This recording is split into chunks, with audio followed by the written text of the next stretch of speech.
নতুন আরেকটি ভিডিও নিয়ে হাজির হয়ে গেলাম। তবে মূল ভিডিওতে যাওয়ার আগে অবশ্যই চ্যানেলকে লাইক সাবস্ক্রাইব করে চ্যানেলের সাথে থাকবেন, এটা অনুরোধ। এক আপু প্রশ্ন করেছে যে আপু, আমার সংসারে বরকত হয় না কোনো অবস্থাতেই, কি করলে বরকত হবে? আপনি যদি জানেন তো আমাকে একটু জানান প্লিজ। তো সেই আপুর উদ্দেশ্যে আমার এই ভিডিও তৈরি করা, মনোযোগ সহকারে শুনবেন। আর আমার চ্যানেলে নতুন হয়ে থাকলে অবশ্যই একটা লাইক সাবস্ক্রাইব করতে ভুলবেন না। নতুন নতুন ভিডিও পাওয়ার জন্য অবশ্যই লাইক সাবস্ক্রাইব করে চ্যানেলের সাথে থাকবেন, এটা অনুরোধ। যাদের সংসারে বিশেষ করে বরকত হয় না বা বরকত আসে না, প্রথম সমস্যা, উনি হয়তো ঘুম থেকে 9টার পরে ওঠে যত সম্ভব। কারণ ঘুম থেকে সকাল 9টায় যে ব্যক্তি উঠবে, ওই ব্যক্তির সংসারে কখনোই বরকত আসবে না। আপনার প্রথম যে কাজ করতে হবে সেটা হচ্ছে সকাল 9টায় সকাল ফজরের আজানের সাথে সাথে ঘুম থেকে উঠতে হবে। ফজরের আজান যখন দিবে সাথে সাথে আপনার ঘুম থেকে জাগ্রত হয়ে আজানের সাথে সাথে ঘুম থেকে উঠে নামাজ আদায় করে ঘরের উঠান বা ঘর বাড়ি যা কিছু আছে সব কিছু ঝাড়ু পোছা লাগাবেন, সব কিছু পরিষ্কার পরিচ্ছন্ন করবেন। বাসি যত কাজকাম আছে সব পরিষ্কার পরিচ্ছন্ন করবেন। এই সব কাজগুলো সব করার পর বিসমিল্লাহির রহমানির রহিম বলে চাউলের ডামে হাত দিবেন।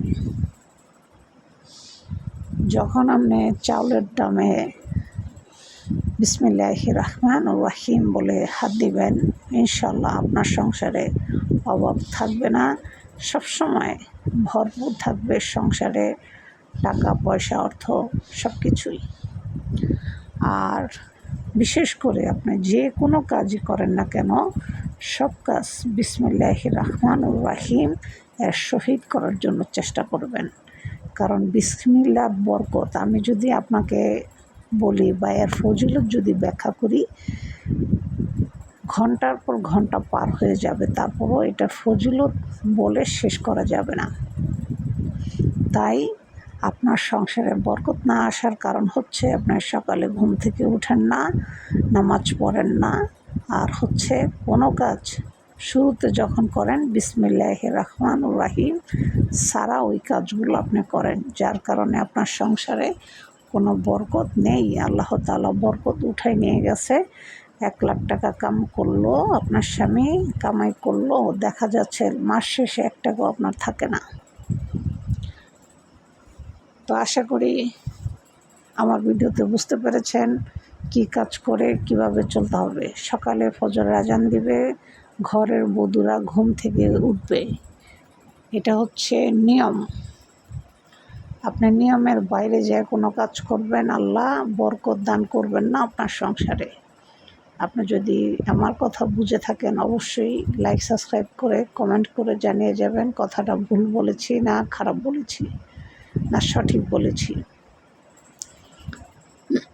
ভিডিওটি ভালো লাগলে অবশ্যই লাইক সাবস্ক্রাইব করতে ভুলবেন না, নতুন নতুন ভিডিও পাওয়ার জন্য বা তথ্য পাওয়ার জন্য। তো আজ এই পর্যন্ত, ভালো থাকবেন, আল্লাহ হাফেজ।